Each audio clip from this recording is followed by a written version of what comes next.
Tout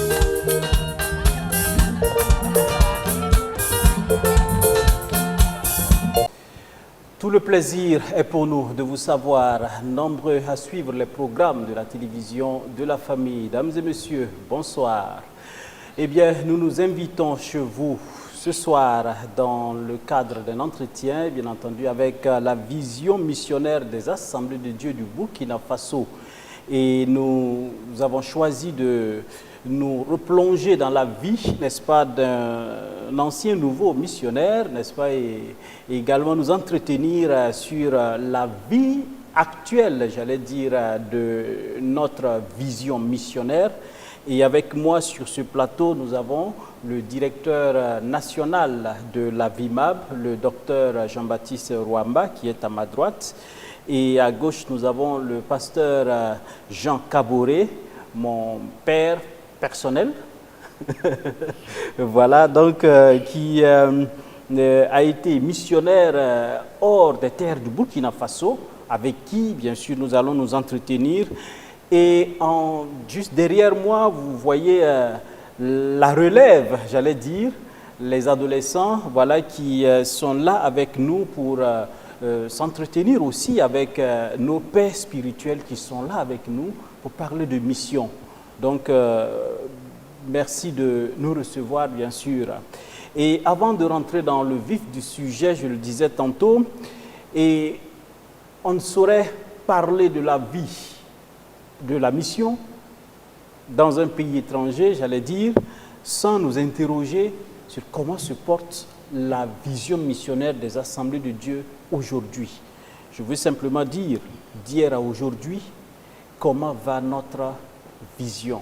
Et je voudrais m'adresser au docteur, qui est le directeur national de la VIMAB. Merci beaucoup pour cette question que vous me posez.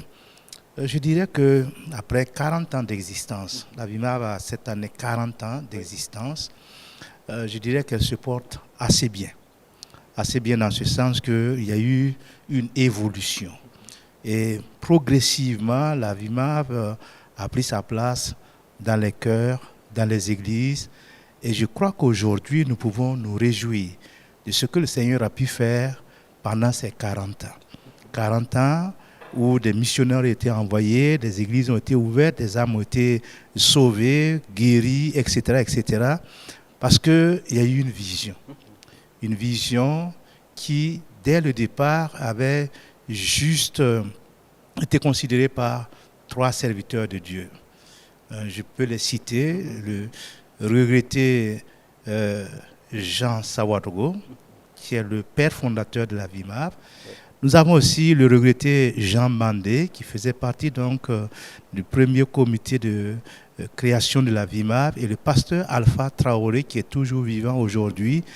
Donc ce sont les 3 là qui se sont unis pour lancer officiellement la vision missionnaire des Assemblées de Dieu du Burkina Faso. Et après 40 ans, je dirais qu'elle se porte assez bien. On peut mieux faire et on s'efforce de mieux faire. Et aujourd'hui, après 40 ans, vous l'avez dit, la vision missionnaire du Burkina Faso se porte bien. Elle est présente dans combien de pays aujourd'hui? En Afrique, nous sommes dans une douzaine de pays et nous sommes aussi en Europe, notamment en Suisse, en France, en Italie, en Islande et bien sûr aux États-Unis. Nous avons des représentations. À ce niveau-là, nous avons 6 ou 7 missionnaires qui sont là-bas en train d'œuvrer. Ce sont des pays dans lesquels l'Église des Assemblées de Dieu du Burkina Faso envoie des serviteurs pour le salut des âmes dans ces pays-là. C'est ça. Donc, avec pour œuvre, en fait, première, peut-être le missionnaire Jean Kaboré reviendra là-dessus, l'évangélisation pour le salut des âmes et l'implantation des églises. Et ces églises qui sont aujourd'hui, je dirais, une fierté de l'Église nationale des Assemblées de Dieu parce qu'elles sont bien présentes dans ces différents pays. Ok. Alors, pasteur ou missionnaire, vous préférez? Missionnaire un jour, missionnaire toujours. Alors, pasteur missionnaire alors. Merci. Alors, donc, Donc, c'est connu, vous avez été missionnaire pendant très longtemps dans un pays. C'est dans quel pays déjà? J'étais missionnaire au Niger. Au Niger. Vous y avez passé combien d'années? 16 ans. Alors, comment ça s'est passé? C'est vrai que... De Koudougou à Niamey. De Koudougou à Niamey. Mais j'ai reçu l'appel missionnaire quand j'étais déjà pasteur, en 82. Ok. Et que j'étais déjà dans l'œuvre pastorale, dans le ministère. Et quand j'étais étudiant à l'Estao, à Lomé au Togo, chaque mois on a une réunion de prière, on cible les missionnaires et on prie pour ces missionnaires et les besoins. Et ça a commencé à me toucher, à me parler. On a eu une semaine d'emphase spirituelle sur la mission. Et à partir de cette emphase spirituelle qui était dirigée par le missionnaire Tucker, alors, donc, le Seigneur m'a parlé de la mission. Et pour moi, bon, j'ai reçu, je n'ai pas dit non, mais je ne comprenais pas trop ce que c'est. Mais quand je suis revenu à la maison, alors ça s'est trouvé que la VIMAB était déjà en train de faire ses petits pas. Et j'ai été contacté par le pasteur Jean-Baptiste Sawargo pour aider dans la région de Koudougou comme secrétaire pour la mobilisation des églises. Donc, à partir de là, je croyais que c'était l'appel missionnaire. Ok. Alors, on va tout dire ici, pasteur. Il n'y a pas de problème. Vous avez reçu la conviction pendant que vous étiez à l'Estao? Bien sûr. Et le Seigneur vous a parlé? Oui. Il vous a dit quoi? Le Seigneur, puisque pendant ce temps j'étais déjà pasteur depuis 1976, à 82, ça fait 6 ans dans le ministère. Le Seigneur m'avait déjà parlé d'aller à l'école biblique. Donc je comprenais ce que c'est que la voix du Seigneur quand il me parle. Donc le Seigneur m'a convaincu et il m'a parlé qu'il veut que j'aille en mission. Il m'a parlé clairement, il veut que tu ailles en mission. J'ai dit, je suis en train de faire le ministère. Et il parle de mission encore. Donc quand nous sommes revenus au Burkina, alors quand on m'a demandé d'aider pour la mobilisation dans les églises pour la vision missionnaire des assemblées de Dieu du Burkina, et ma femme chantait aussi, on a demandé de composer des chants pour la mission. On croyait que c'était le point de départ. Or, c'était un point de départ et non le but atteint. Donc, quand je suis venu au culte de revoir en 1989 du missionnaire pasteur Abel Ouedraogo, en partant au Sénégal, je suis venu à son culte de revoir et on a déposé sur les murs, collé sur les murs, le Niger a besoin de missionnaires, la Mauritanie, le Sénégal, certains pays. Quand j'ai vu le Niger, on dirait qu'on a mis une flèche sur mon cœur. Le Seigneur m'a dit, c'est là je veux que tu parles. Je n'ai pas hésité. J'ai dit, Seigneur, si tu veux, je suis prêt. Voilà. Voilà comment les choses se sont passées. N'est-ce pas? Oui. Alors, une petite virgule. Docteur, en tant que directeur national de la VIMAB, quand un pasteur vient vous voir qu'il a reçu l'appel, comment vous éprouvez cela?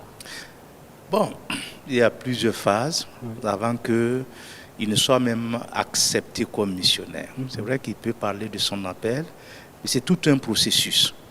On le renvoie d'abord, si c'est un pasteur, il va aller dans sa sous-région, en parler à la région, et ensuite il vient au niveau du comité national de la VIMAB qui Si sa candidature est approuvée, maintenant on la soumet au Conseil national, au bureau exécutif d'abord et au Conseil national pour qu'il soit définitivement envoyé. Donc il y a tout un processus, puis bon, ça prend quelquefois du temps pour que nous puissions envoyer le missionnaire.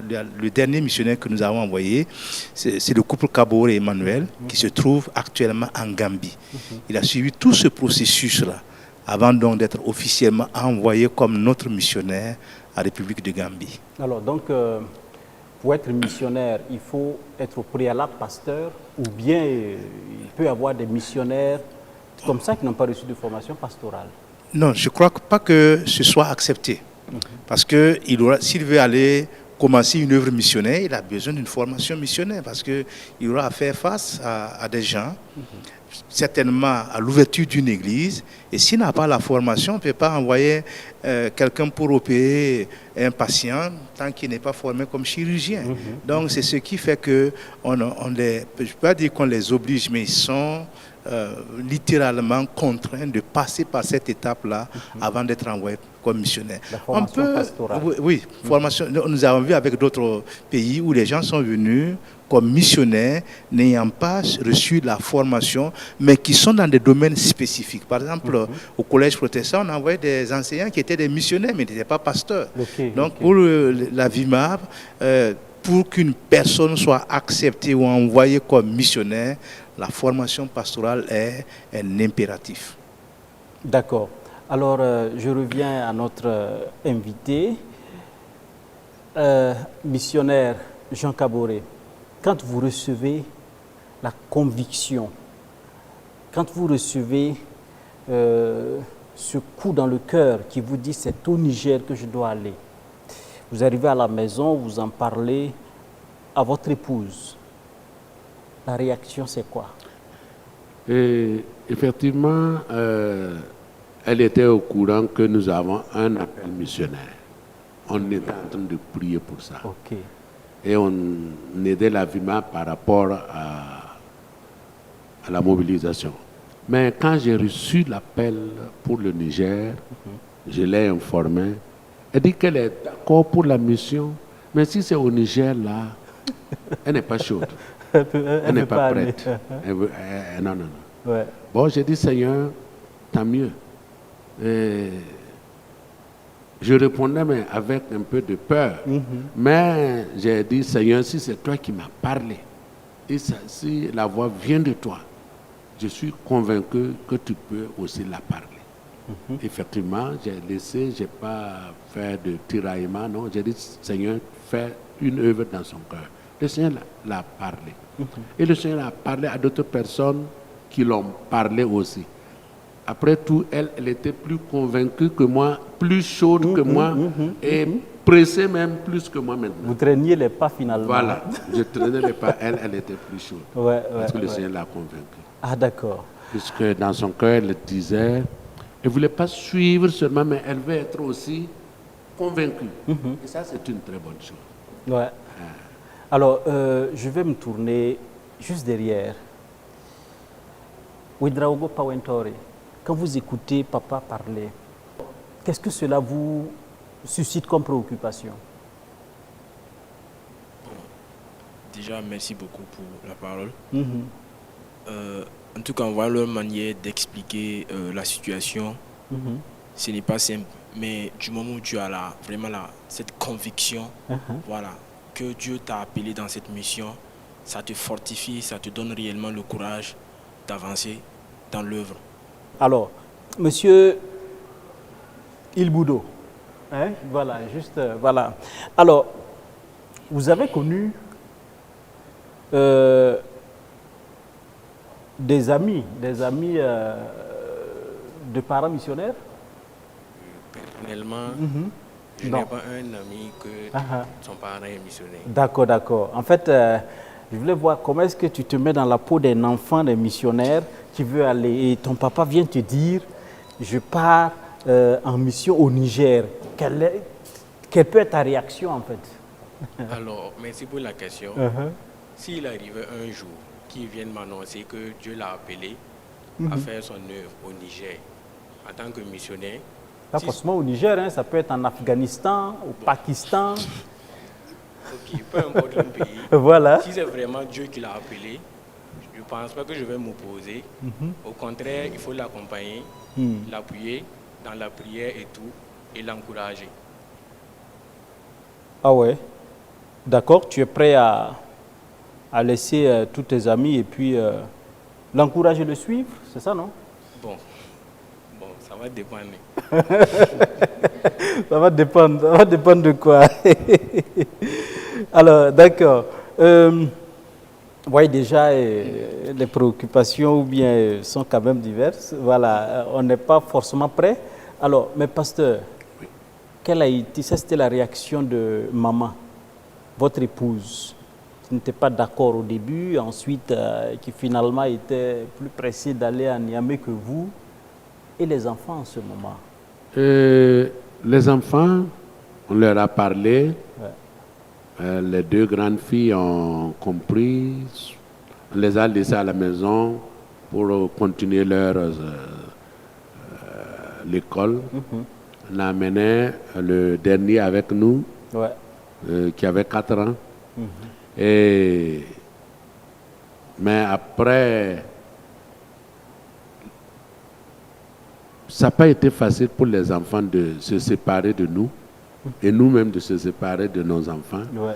Mais le Seigneur a étendu sa main. Les choses se sont bien passées.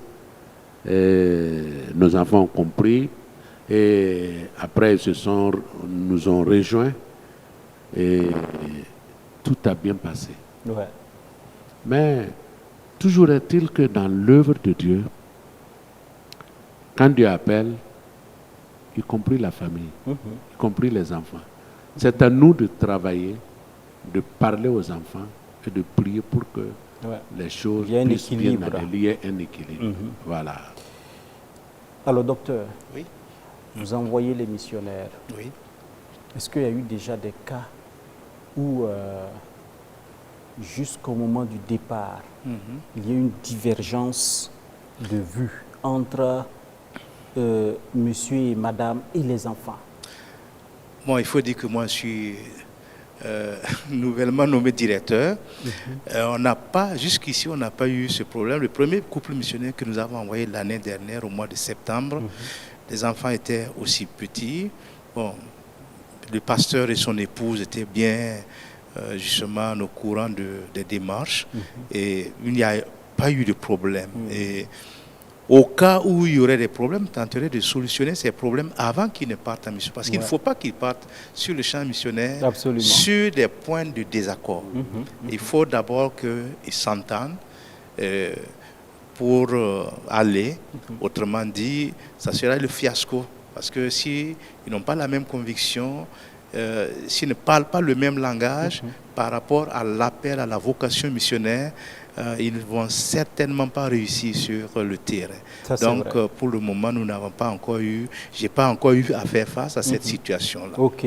À Dieu soit la gloire alors. Amen. Alors, le quotidien d'un missionnaire dans un pays étranger, vous arrivez à Niamey, ben, la routine c'est quoi? Vous savez, à Koudou, le pasteur Jean-Baptiste est là, étant jeune pasteur avec nos parents là, les anciens, nos pères spirituels. On avait chaque semaine des réunions. Dans les sous-régions, on avait des réunions. Dans la région, on avait des réunions. Le quotidien d'un missionnaire, quand je suis arrivé au Niger, c'était l'absence des réunions. Ouais. On se retrouve avec sa famille.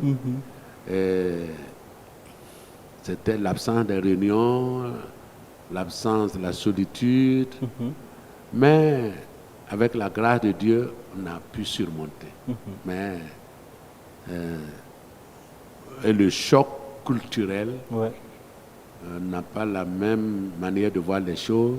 Mais avec le Burkina et le Niger, il n'y a pas tellement de grandes différences.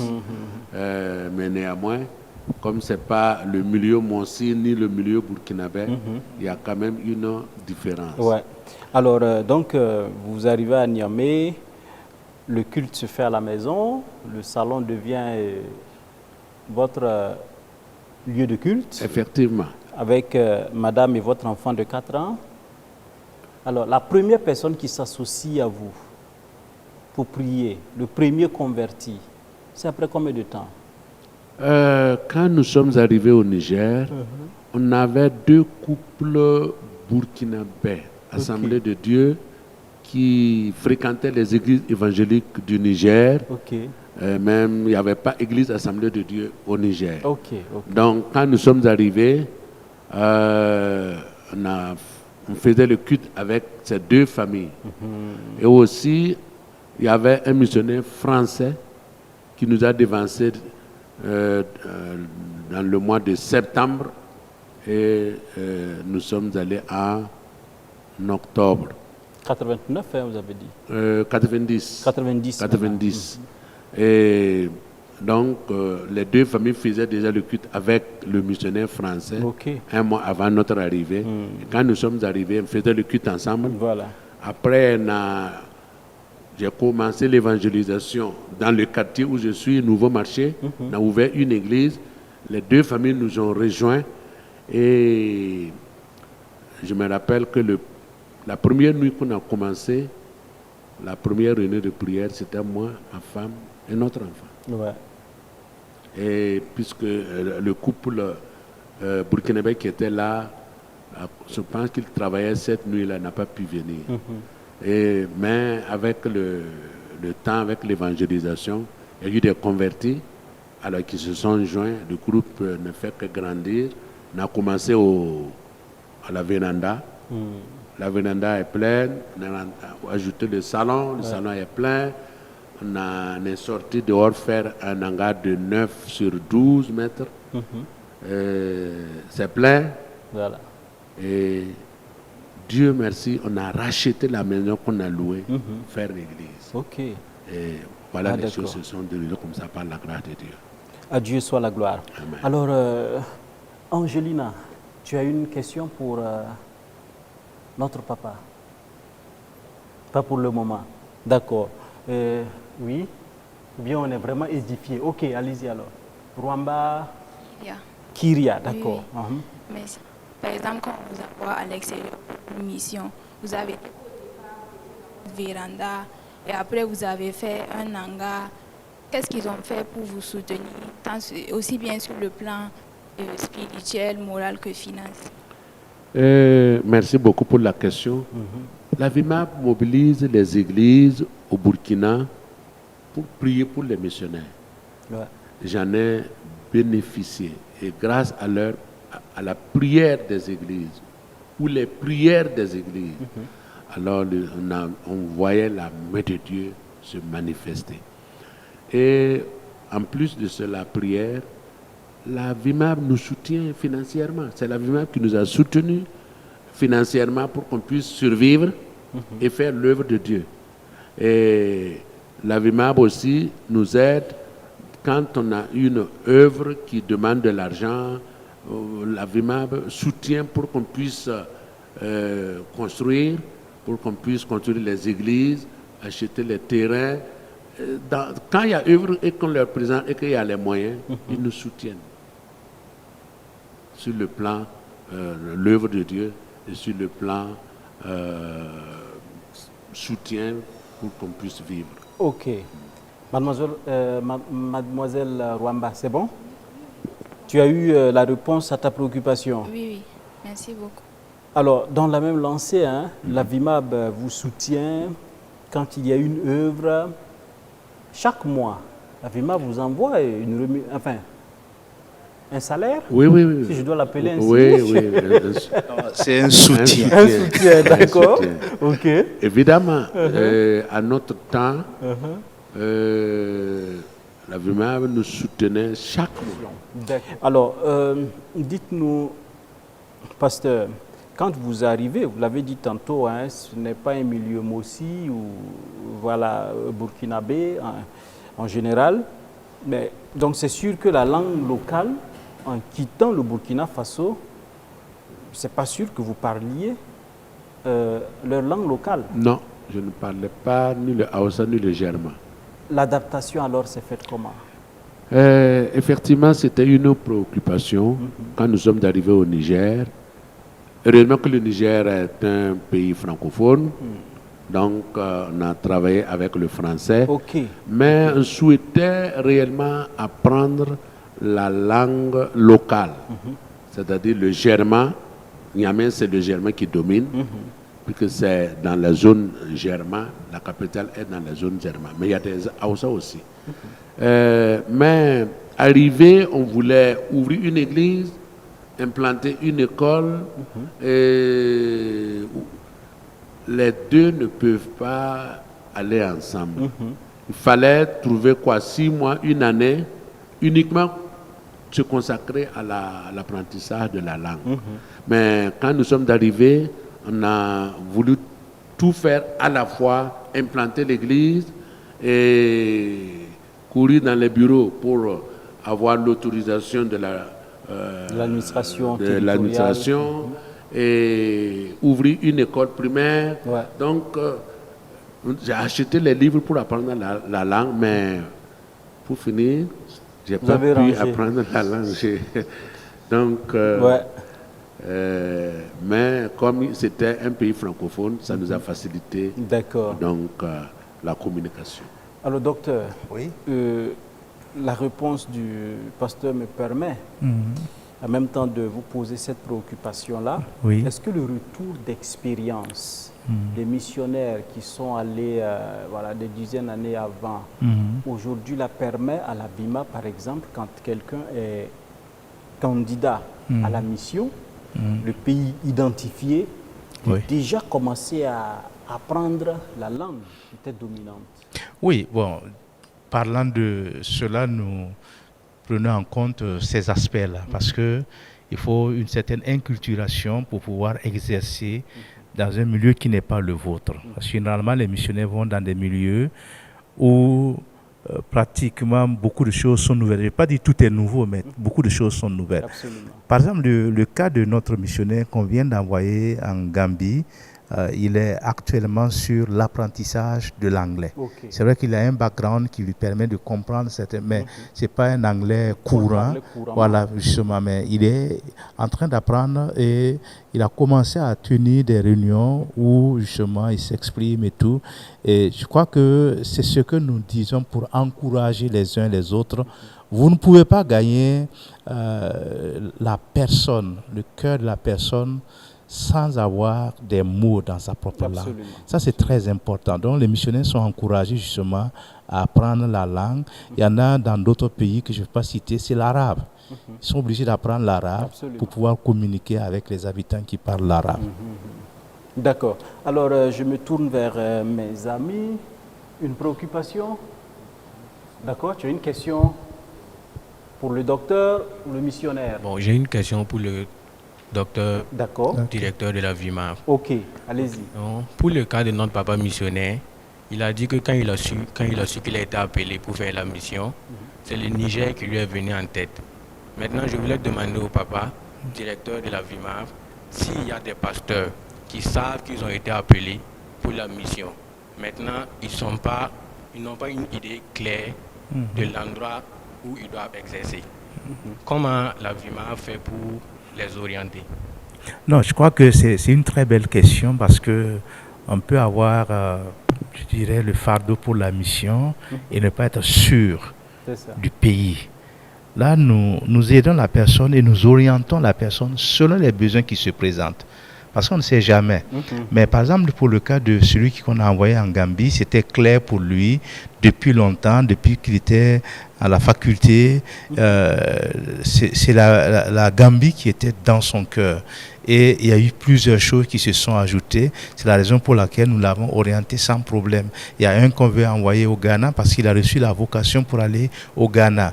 Dès le départ, quand il a commencé à dire qu'il veut, lui était positionné au Tchad, il a dit qu'il veut rentrer et voir dans quel pays Dieu veut lui envoyer. À ce moment, il n'était pas très sûr. Je lui ai dit non, tant que tu n'as pas la certitude, tu es un missionnaire vétéran, comme on le dit. Si tu n'as pas la certitude que tu dois aller dans un pays, continue de prier jusqu'à ce que la révélation soit beaucoup plus claire. Donc, pour nous, connaître le pays d'appel est très important pour que nous puissions préparer les choses pour envoyer des missionnaires. Ok. Je ne sais pas si j'ai répondu, si c'est assez clair. Merci beaucoup pour Ok. D'accord. Il y a une autre préoccupation? Hein, c'est bon, tout est clair? Vous ne voulez pas savoir davantage? Pour le moment, ça va. Alors, pour le moment, ça va, oui, mais nous tirons inéluctablement vers la fin de notre Déjà. entretien aussi. Hein. Donc, s'il y a des questions, c'est toujours possible. Hein. Voilà, on peut toujours échanger. Alors, je me tourne vers notre missionnaire. Alors, justement, au moment où vous quittiez le Niger, comment se portait la mission? Le Niger, quand je quittais le Niger en 2006, la mission se portait bien. La mission burkinabé, je dis la mission burkinabé parce que au Niger, Dieu a donné à la mission burkinabé l'autorisation d'exercer et à 10 autres pays Ok. d'Amérique, d'Europe, de l'Afrique de l'Est, l'Afrique centrale et l'Afrique de l'Ouest qui sont venus travailler sous cette autorisation. Donc on était 11 pays, 11 missions qui viennent de 11 pays. Ok. Et quand je quittais, la mission burkinabé avait déjà établi 5 églises construites. Ouais. Et il y avait des chrétiens dirigés par des pasteurs. Et Pasteur burkinabé ou nigérien? les deux étaient dirigés par des pasteurs burkinabés. Mais les autres étaient dirigés par des pasteurs nigériens. Ok. Voilà. Donc des fidèles qui se sont convertis, et qui ont été formés, voilà, j'allais dire par vous, Oui. et qui servent le Seigneur. Oui, oui, ce sont des personnes qui se sont converties au Niger et nous les avons formées puisqu'on avait 2 instituts bibliques, un à Yamé et un autre à 700 km de Yamé à Maradi. Wow. Et on a formé ces pasteurs qui ont pris la relève même en 2004, avant que je ne quitte. La relève De ces veut dire églises, la que les gestion, missionnaires ok, la gestion de des ces assemblées églises. de Dieu. Voilà. Et puis en 2006, nous avons même responsabilisé les Nigériens, serviteurs de Dieu nigériens, pour prendre même la relève de l'Église nationale. Et accompagnés bien sûr par les missionnaires, Wow. avant que je ne vienne. C'est une Donc, mission bien accomplie. bien accompli. Et la mission burkinabé aussi avait ouvert un complexe scolaire de la maternelle à la terminale. Donc qui fonctionnait très bien et qui fonctionne toujours. Ok. Alors, docteur, comment vous appréciez déjà cette mission? J'ai dit tantôt, c'est une mission bien accomplie. Et dans tous les cas, c'est comme ça que la transition est faite. Hein? Oui, c'est ainsi que le processus doit être accompli. Pour l'exemple du Niger, nous en sommes très fiers parce que c'est l'un des champs missionnaires qui a non seulement produit des fruits, mais aussi qui est un exemple de mission bien accomplie. C'est vrai qu'avant le Niger, il y a eu le Bénin, il y a eu le Sénégal, mais le Niger est un cas assez exceptionnel. Ouais. Vous savez que c'est un véritable cas d'école, parce que dans les autres pays, nous n'avons eu que quelques missionnaires qui y sont allés. Au Bénin, c'était le missionnaire Étienne Yaméoro qui était là-bas. Au Sénégal, tout d'abord, c'était le pasteur Abel Ouedraogo. Mais au Niger, il y a eu toute une succession de missionnaires qui se sont ralliés là-bas, surtout avec l'ouverture du complexe scolaire. Et à cause justement de cela, comme je l'ai dit, c'est un cas d'école parce que l'école le complexe scolaire a fourni des leaders non seulement à l'Église, mais aussi à la nation. Et ça, c'est très important, et c'est à mettre au crédit de nos missionnaires, dont peut-être ce que Jean Kaboré n'a pas voulu dire. Il était le tout premier président des Assemblées du Dieu du Niger. Donc, c'est quand même quelque chose de très très important. Le Burkina s'est beaucoup investi dans ce pays et jusqu'aujourd'hui, les résultats sont palpables.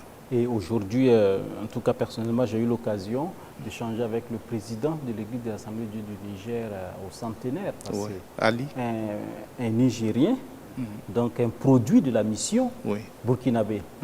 Comme quoi, voilà, quand on mobilise effectivement les églises, les fidèles à accompagner la vision, il y a des résultats. Il y a des résultats. Et c'est pour ça que je saisis l'occasion pour inviter les églises, parce qu'il y en a qui traînent aussi les pieds, à soutenir, parce que ces églises aussi ont part au succès de la mission ailleurs. On aime dire à la VIMAP qu'une église qui n'est pas missionnaire est démissionnaire. Donc, pour ne pas être démissionnaire, il faut s'engager dans la mission. Et bientôt, nous aurons la journée de la VIMAP. Nous invitons toutes les églises à y participer parce que c'est une journée décrétée par l'Église nationale. Et à ce titre, toute église, membre des assemblées de Dieu, se doit, je ne vais pas dire qu'il n'y a pas de choix, se doit de participer à la journée en organisant quelque chose pour soutenir l'effort missionnaire. Chaque église de l'Assemblée de Dieu doit montrer qu'elle n'est pas démissionnaire. Voilà, exactement. D'accord, voilà. Ok, alors, pasteur, oui. Nous sommes en train de boucler. Aujourd'hui, si c'était à refaire, vous allez reprendre le chemin du Niger? Mon épouse et moi, on a eu la grâce d'être invités au Niger la semaine surpassée du 16 au 23 avril. Et quand nous sommes arrivés, on a vu l'œuvre que même nos enfants spirituels ont accompli. Les serviteurs de Dieu qu'on a laissés ont accompli, les missionnaires ont accompli. Ça nous a beaucoup réjouis. Ça nous a encouragés. De la manière même que les Nigériens nous ont reçus, nous ont bénis. Ça nous a beaucoup, beaucoup encouragés. Et si c'était possible de devenir jeune, de 25-30 ans pour aller en mission, j'allais le faire. C'est pourquoi missionnaire un jour, missionnaire toujours. Alors, donc, vous êtes toujours de cœur au Niger. Vous avez toujours notre cœur est resté au Niger. Et je crois que l'expérience qu'on vient de faire la semaine passée, je crois qu'on prie pour que Dieu nous aide à aller très souvent pour donner un coup de main. Parce qu'ils en ont besoin. L'œuvre grandit. L'œuvre est en train de grandir. Ils ont besoin de notre soutien spirituel et de notre apport aussi avec l'expérience que le Seigneur nous a donnée. D'accord, on va faire un exercice. Oui, je voudrais ajouter quelque chose de très important. Quand le missionnaire disait « missionnaire un jour, missionnaire toujours je voudrais donner, à titre d'exemple, le tout premier missionnaire qui est venu ici, Wilbert Taylor. Wilbert Taylor a eu par la suite des problèmes avec les assemblées de Dieu et il a dû quitter, mais jusqu'à sa mort, il a toujours envoyé son offrande pour le champ missionnaire qui disait le champ missionnaire Moussi, jusqu'à sa mort. Et donc, c'est quand même quelque chose. C'est vrai qu'il y a eu ces problèmes avec la direction de la mission. On ne le considérait plus comme. Mais lui-même, il a toujours soutenu ce champ missionnaire qu'il est venu fonder. Beaucoup ne le savent pas. De toute façon, il faut fouiller. Moi, j'ai trouvé cela dans les archives. Je me suis renseigné auprès des missionnaires qui étaient là. Et ils ont justement dit que c'est effectif. Ce missionnaire-là est resté toute sa vie un soutien pour le champ missionnaire du Burkina Faso. Ok. Vraiment, merci beaucoup pour cette contribution. Alors, je voudrais me tourner vers mes amis. Un dernier tour. Est-ce que quelqu'un a une question? Ah d'accord. Ben, d'accord, Ouedraogo, allez-y, vous avez le micro, allez-y. Par exemple, le Burkina Faso traverse une situation actuellement, bien sûr, qui est le terrorisme. Voilà. Je voudrais vous demander, c'est pas, peut-être je suis trop bébé, je ne sais pas trop.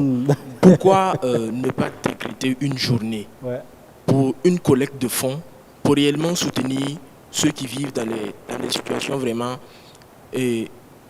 difficiles. Parce que nous rencontrons vraiment des missionnaires, et j'en connais très bien, qui sont peut-être dans des zones comme Tori, Djibo. Jusqu'à présent, pour avoir à manger même, c'est très compliqué en fait. Il y a il était en plein culte et les terroristes sont venus dans son église. Et on lui a dit qu'il était obligé en fait de fermer son église. Dans ce genre de situation, vous voyez que c'est compliqué d'avoir encore le courage, même d'aller au champ, de cultiver, c'est tout un problème. Ouais.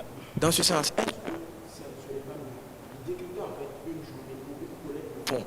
Et là, ça ne sera pas spécial. Ce n'est pas à l'occasion de la journée de la Bima pour le faire.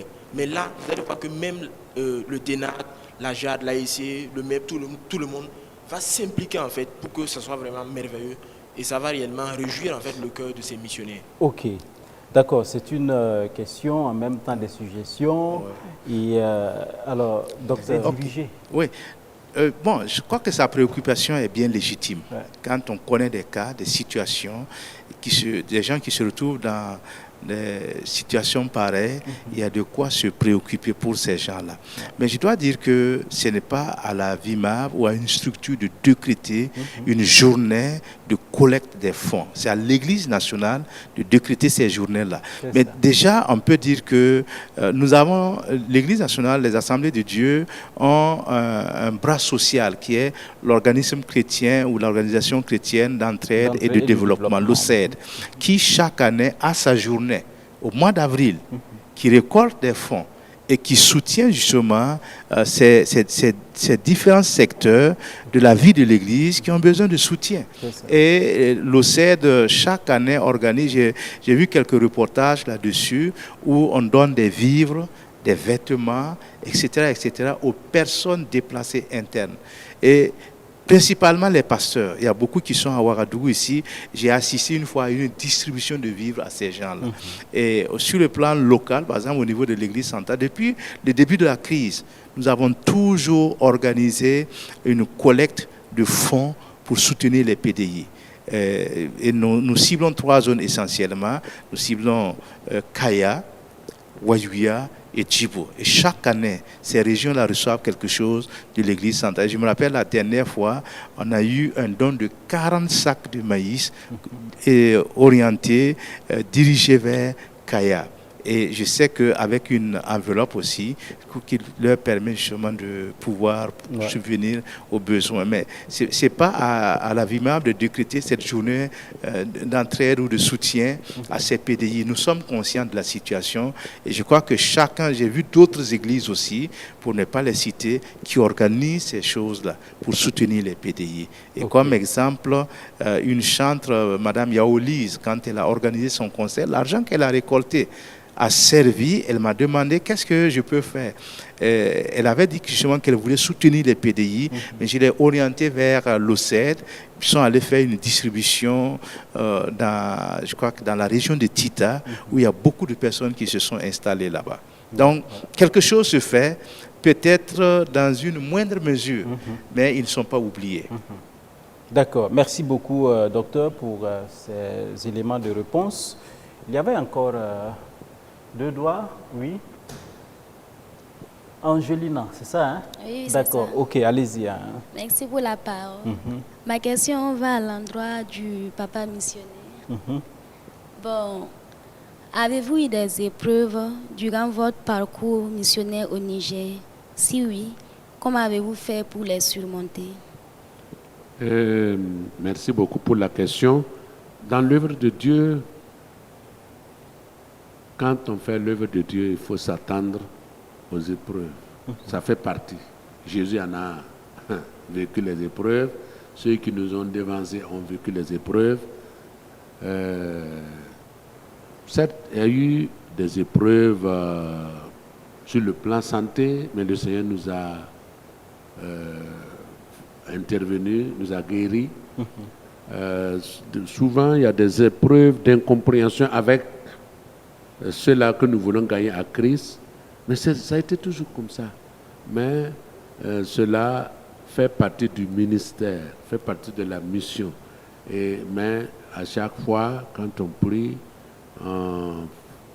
le Seigneur intervient et on surmonte l'épreuve et on avance avec le Seigneur.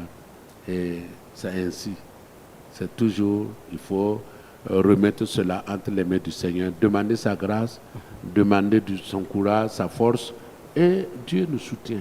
Dieu fait toujours grâce. Peut-être que Jean n'a pas voulu le dire, mais pour dire qu'il a eu une épreuve terrible, il a perdu sa fille en terrain missionnaire. Sa fille a été enterrée à Niamey. Ouais. Donc, en tant que missionnaire, c'est assez, je dirais, c'est touchant. Et bon, j'ai personnellement suivi l'histoire de nos premiers missionnaires. Il faut dire qu'à Ouaga, ici, à Tinkodro et à Wayuya, à Yako, nous avons des missionnaires qui ont été enterrés sur notre territoire. Des Américains, des Français. Voilà. Donc, et personnellement, pour rendre hommage à tous ces missionnaires, j'ai demandé l'autorisation de l'Église nationale pour caroler toutes les tombes des missionnaires. De toutes celles qu'on a recensées, il y a une seule tombe. Et ça, c'est la tombe du premier missionnaire à mourir au Burkina. Donc, on a repris ça et bon, c'est assez touchant et c'est dans le cadre justement de notre reconnaissance pour toutes ces personnes qui sont tombées sur le champ missionnaire. D'accord. Oui, il y avait une dernière préoccupation. Par exemple, concernant ceux qui, par exemple les missionnaires qui partent en mission et qui décèdent. Par exemple, surtout côté, concernant les femmes bien sûr, si les femmes reviennent, si par exemple c'est le pasteur qui est décédé et que la femme décide de revenir, qu'est-ce que vous faites pour soutenir en fait ces personnes? Ou bien ces personnes sont délaissées? Non, bon, on peut pas dire que ces personnes sont délaissées. Il y a des mesures d'accompagnement. Des mesures d'accompagnement pour la transition. Parce que pour passer le deuil, il faut être vraiment accompagné. Et ce n'a pas été du tout facile. Nous avons des pasteurs qui ont perdu leurs épouses en champ de mission. Il y a des femmes qui ont perdu leur mari. Récemment, nous avons perdu un missionnaire au Niger.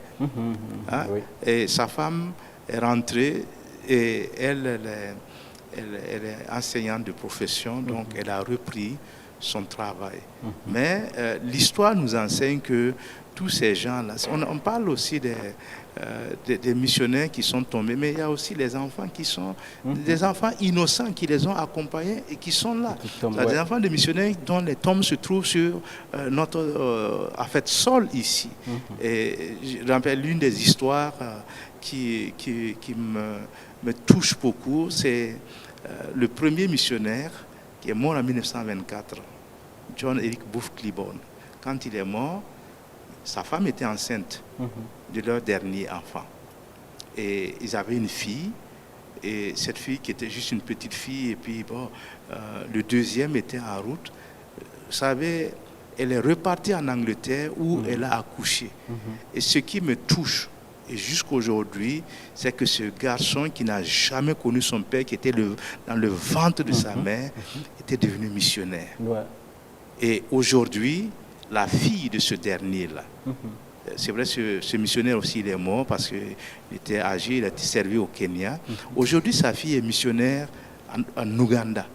Donc, ça veut dire que malgré toutes ces épreuves-là, en fait, la flamme missionnaire brillait toujours dans leur cœur. D'accord. Alors, je disais tantôt, il y a une autre préoccupation. Oui, voilà. Votre nom et... Okay. Voilà, je suis Fidélia Bonkourou. Ok. Alors, ma question, c'est par rapport aux personnes qui sont envoyées en mission. S'il arrivait qu'une femme se présente à vous, célibataire, elle a reçu la conviction de la part du Seigneur, elle est en mission.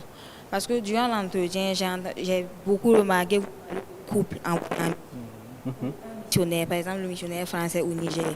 Mais je n'ai pas entendu qu'une femme a été envoyée en mission, à part dernièrement la fille du missionnaire. Si une femme se présente à vous, désirant être envoyée en mission, elle devra subir les mêmes démarches que les couples, ou bien est-ce que vous allez même la laisser aller en mission, en terre de mission? Parce que c'est déjà la mission, c'est vraiment quelque chose de compliqué. Il faut déjà que quelqu'un même t'épaule avec toi là-bas. D'accord. Vous avez répondu une partie, hein? Oui, en partie. Mais au niveau de la VIMAP, nous n'avons pas encore cette expérience. Mais je suis convaincu que quand il y a une jeune fille qui a un appel précis pour un pays ou pour une œuvre donnée, on a vu des missionnaires célibataires qui sont venus ici au Burkina. Et l'exemple, ce sont ces femmes célibataires-là qui ont commencé à transcrire le moré pour en faire non seulement l'alphabet, mais jusqu'à aussi traduire la Bible en moré. Donc, il y a de la place. Il y a de la place pour les filles qui sont appelées pour la mission. Mademoiselle Bonkongu, la porte est ouverte. Pour terminer, hein, je voudrais faire un exercice. Voilà. Le missionnaire va me dire quelque chose que je vais dire à la VIMAB. Alors, même si c'est à haute voix, c'est pas grave. Comme ça, il n'y a pas de secret. Dans tous les cas, considérez que c'est à moi qu'il dit. Voilà. Alors, aujourd'hui, après plus de 15 ans en terre de mission, je pense, hein, depuis 89, 90 jusqu'en 2006. 90 à 2006. Voilà. La VIMAB accompagne, vous a soutenu et accompagne les missionnaires qui sont envoyés, tout ça. S'il vous était demandé de faire des suggestions de correction au niveau de la VIMAB, vous allez leur dire quoi? Je dirais à la VIMAB, je sais que la VIMAB est là-dessus. C'est moi, je vais transmettre un docteur. Je dirais à la VIMAB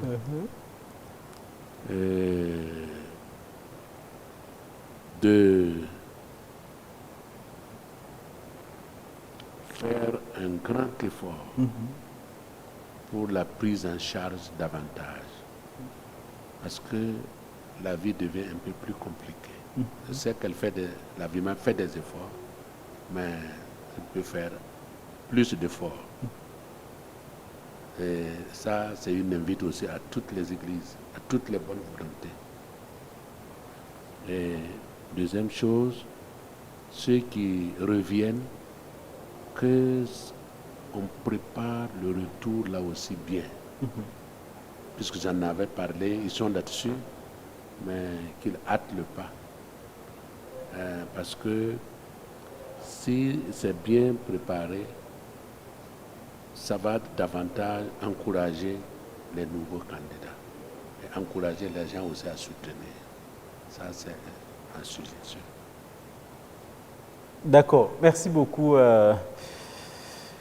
pasteur Jean Kaboré, missionnaire Jean Kaboré. Docteur, vous avez entendu un peu, hein? Comme c'est toi qui dois transmettre. En tout cas, le missionnaire Jean Kaboré félicite la VIMAB pour tout ce qui est fait et pour tout ce qui se fait. Je souhaiterais que la VIMAB puisse davantage délier le cordon pour accompagner beaucoup plus les missionnaires. Hier, aujourd'hui, ce n'est plus la même chose.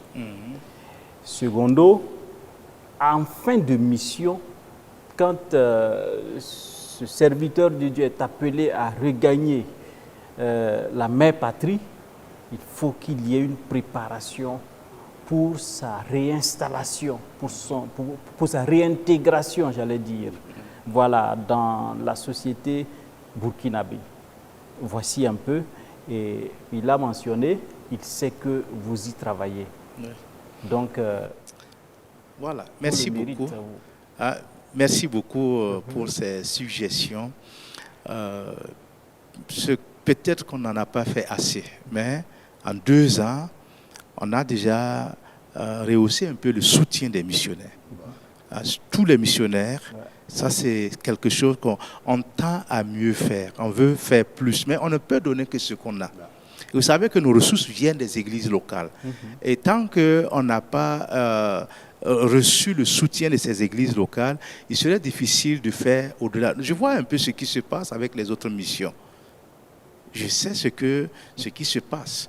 Et je sais que personnellement, même avant d'occuper ce poste, au vu de ce que j'entends de certains, nous avons décidé de soutenir un missionnaire, l'église locale. Et d'ailleurs, l'un des missionnaires qui est allé au Tchad, c'est vrai que le soutien, je ne peux pas dire exclusif, mais c'est un soutien qui est allé de 100 000 francs par mois à 500 000 francs par mois.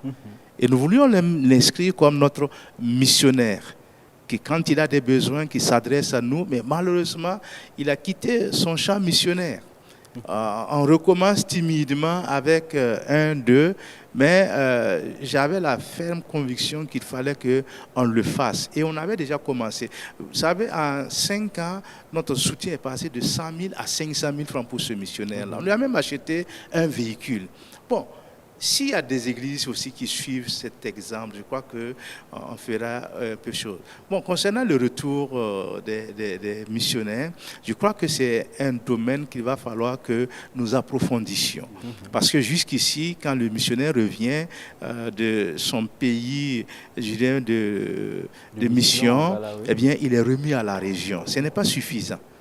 Il faut que nous travaillions avec les régions pour que ces missionnaires soient insérés. Quelquefois, ils tournent, ils n'ont pas où aller, on leur dit d'aller commencer une église. Vous savez que c'est très difficile.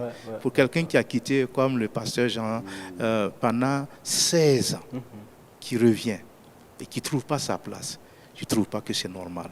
Donc nous allons travailler avec les différentes régions pour que ça change. Parce que c'est très important que ceux qui sont allés au nom du Seigneur, qu'à leur retour, ils soient reçus au nom du Seigneur. Oui. Merci beaucoup, docteur. Bon, j'ai transmis la commission. Merci beaucoup. Le docteur vous a répondu directement. Merci beaucoup. Et je pense que le nom de Dieu sera glorifié. Amen. Gloire à Dieu. Alors, dernière préoccupation pour mettre un terme à cette émission-là. Quel message vous avez pour les candidats à la mission, docteur? Oui, pour les candidats à la mission, le message que j'ai, parce qu'il y en a qui, nous avons des candidatures, il y en a qui s'impatientent parce qu'ils ne sont pas envoyés. Nous travaillons à récolter les fonds avant de les envoyer ou à budgétiser avant d'envoyer ces missionnaires. Parce que nous ne voulons pas nous engager et puis bon, par la suite on dit « Ah, on n'a pas de soucis ». Ce serait quand même bizarre. Donc, je leur dis simplement, s'ils ont l'appel, s'ils ont la vocation au temps marqué par Dieu, ils rejoindront leur pays d'appel. Ça, c'est certain, parce que c'est Dieu qui appelle. La VIMAB n'est qu'un instrument pour les appuyer dans ce sens. Donc, qu'ils ne s'impatientent pas, et qu'ils puissent, si Dieu ouvre les portes, eh bien, ils seront envoyés. Absolument. Voilà. D'accord. Alors, la même préoccupation, vue sous l'angle de missionnaire. Oui, effectivement, quand on est candidat pour aller en mission, souvent on s'impatiente, tout en oubliant que si on part et qu'on ne peut pas te soutenir aussi, ça devient un autre gros problème. Donc, je conseillerais aux candidats de patienter, se patienter, prier pour que Dieu ouvre les portes. Quand Dieu ouvre les portes, personne ne peut fermer. C'est ça. Voilà, donc ils prennent leur patience, impatience en patience. Et que Dieu, à son temps là, il va ouvrir la porte. Ok. Vraiment, merci beaucoup, pasteur Jean Kaboré, d'être passé. Merci également au docteur Jean-Baptiste Rwamba, directeur de la vision missionnaire des Assemblées de Dieu. téléspectateurs, nous recevions ces deux éminentes personnalités et également derrière les dignes représentants, j'allais dire, du département des enfants des Assemblées de Dieu du Burkina Faso, les futurs missionnaires sur les différents champs, bien entendu. Et nous parlions de la VIMAB d'hier à aujourd'hui, une immersion dans la vie des missionnaires d'hier et d'aujourd'hui. Je ne veux plus dire ancien. Voilà, et c'est sur ces mots que nous allons mettre un terme à cette émission, tout en vous souhaitant une excellente soirée en compagnie des programmes de la télévision de la famille. Bonsoir chez vous et à bientôt.